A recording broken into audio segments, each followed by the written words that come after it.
बहुत कम लोग आएंगे तो रिकमेंड हो जाएंगे। डायरेक्ट रिकमेंड की सोचना सबसे बड़ी बेवकूफ़ी है। तो गाइज़, अगर आपकी एसएसबी की प्रिपरेशन नहीं है तो ये भले ही सोच के मत जाना कि कोविड चल रहा है तो चलते हैं, मुंह उठा गया पहुंच तो जाओगे लेकिन पहले ही दिन स्क्रीन आउट हो जाओगे तो इसमें क्या फ़ायदा। वैसे ही खर्चा हो जाएगा कपड़े वपड़े ये सब करने में। गाइस, कोविड में सब कुछ पोस्टपोन्ड हो सकता है, सब कुछ कैंसिल हो सकता है, सारे एग्जाम कैंसिल हो सकते हैं, लेकिन जो आपका एसएसबी है वो बिल्कुल भी कैंसिल नहीं हो सकता। बीच कोविड में हम ये सोच कर एसएसबी में गए थे कि कोई भी नहीं आएगा, जितने 4-5 लोग पहुँचेंगे, 10-12 लोग पहुँचेंगे, वही सब रिकमेंड हो जाएंगे। ये हमारी सबसे बड़ी बेवकूफ़ी थी। सारे के सारे पहुँच गए वहाँ पे, और जो सबसे बड़ी लाइन लगी वो फ्रेशर्स की लगी थी। और जितने भी फ्रेशर्स से बात करके देखा तो सारे बोल रहे थे कि हम तो ये सोच के आए थे कि इस बार तो लग जाएंगे क्योंकि कोविड चल रहा है।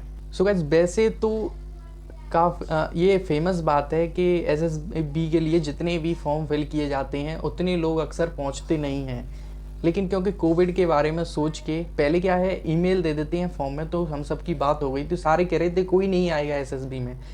लेकिन जैसे ही वहाँ पे पहुँचे तो हम सबसे जल्दी पहुँचे थे सेंटर पे। ठीक है, मेरा एसएसबी सेंटर एसएसबी भोपाल था, मैं वहाँ पे पहुँच गया था।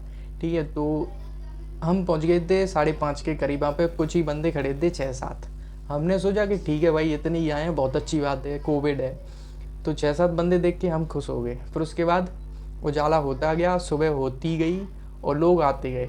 आते आते 6-6:30 बजे तक इतनी भीड़ इकट्ठी हो गई कि एसएसबी में रिकॉर्ड टूट गया।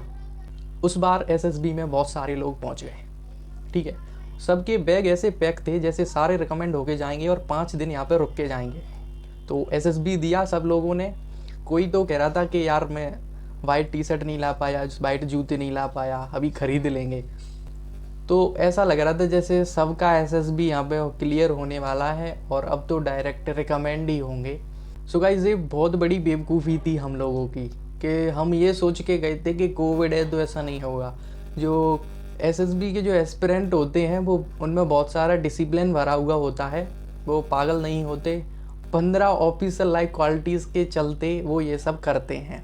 अब मुझे तो एसएसबी में ये समझ में नहीं आया कि हमारी जो ऑफिशियल लाइफ क्वालिटी है वो दिखी कैसे, क्योंकि एक तो हमारे चेहरे पे मास्क लगा दिया और ऊपर से एक कवर और लगा दिया। पता नहीं उससे हमारा कैसे तो फेस दिखा होगा, कैसे एक्सप्रेशन दिखे होंगे। हम कहीं भी जा रहे हैं तो हमें यही पता नहीं चल रहा कि हम हमारे पैर कैसे रखे आ रहे हैं उस सील्ड से, उस मास्क से। एक तो सांस लेने में तकलीफ़, ठीक है, और बाकी कुछ देखें तो उससे धुंधला धुंधला दिख रहा है। वो तो जब हम टेस्ट दे रहे थे तो ओपन करने के लिए बोल दिया कि सील्ड को हटा सकते हैं, तो थोड़ी राहत मिली थी।